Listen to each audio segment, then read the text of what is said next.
Hi, I'm Tim. Welcome to Watchbox, and thanks for logging on. If you love this watch, email me, tmosso@thewatchbox.com. It's in the description below. Your purchase and pricing email question line for buying this or any watch you see on any Watchbox platform. Reach out to me directly with your questions, tmosso@thewatchbox.com.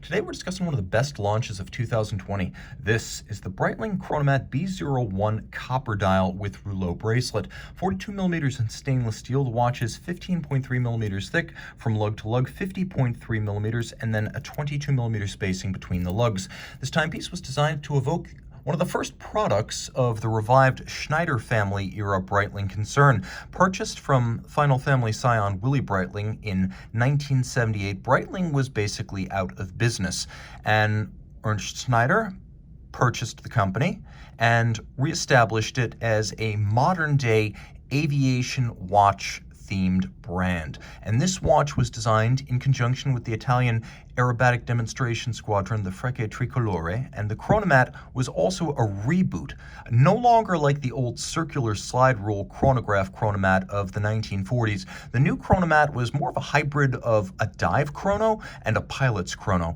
and you can see this timepiece features all of those signature elements, including the onion-style crown, the rider tabs on the bezel, and the Rouleaux bracelet. And it's really the Rouleaux bracelet that distinguishes this model. The case is cushion in profile, another nod to the past, but whereas the original Rouleaux was a little bit ropey, this feels as solid as anything from Omega or Rolex. Now, there's also a great deal of detailing to set this apart from its historical predecessor, as we have a lovely bevel on the side, handsome tapering, polished intermediates, nicely satinated primaries, and it is very silky, feeling more like a band of cloth than a chain of metal. We have a double folding clasp, as you can see, twin trigger release, double folding, B logo. Georges Kern of Breitling, the CEO since 2017, wants you to think of land, air, and sea sports when you think of Breitling, so there is no longer a wing on the Breitling B. The twin trigger clasp, solid enough to prevent it from opening while you are engaging in an active lifestyle. That's the idea of trigger actuated deployance.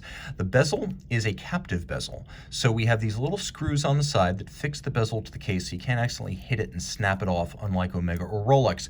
We also have these contrasting satin finished rider tabs that make it easier to grip the bezel when your hands may be gloved, wet, or sweaty. Unidirectional rotating dive style bezel. You can line it up with the minute hand. Now you have a 0 to 60 minute timer, and that's convenient because the chronograph minute register is only 30 minutes, so you can time two events concurrently with the chronograph as well as the bezel. Now, the dial, copper, with a sunburst metallic pattern, sunken registers featuring a concentric pattern. We have white on black printing for the sub-registers as well as for the tachymeter, which can be used with the chronograph to gauge the speed of something. And that is probably going to be something moving relatively quickly, as it has a 500 base. So unless you're very good with decimals, this is probably for automobiles and aviation rather than foot or sailboats.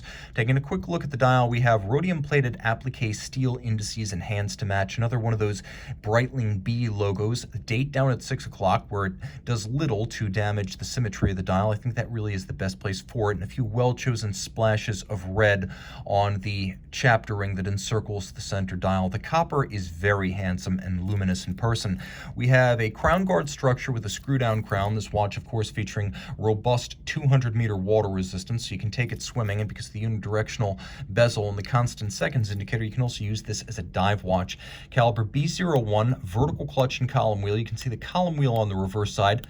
You can hear it and feel it. Crisp actuation thanks to the column wheel, and then smooth engagement thanks to the vertical clutch. You can also leave the chronograph engaged full time thanks to the vertical clutch with no hazard to the movement. It features stop seconds. It features a quick set date. It is a 47 joule movement that beats away at 8 beats per second. It is 5 position adjusted and a COSC certified Swiss chronometer. It is an in-house caliber originally launched in 2009, and though it was not originally designed for display casebacks, now with display casebacks under Georges Kern, we realized that the B01 was always a very good-looking chronograph caliber.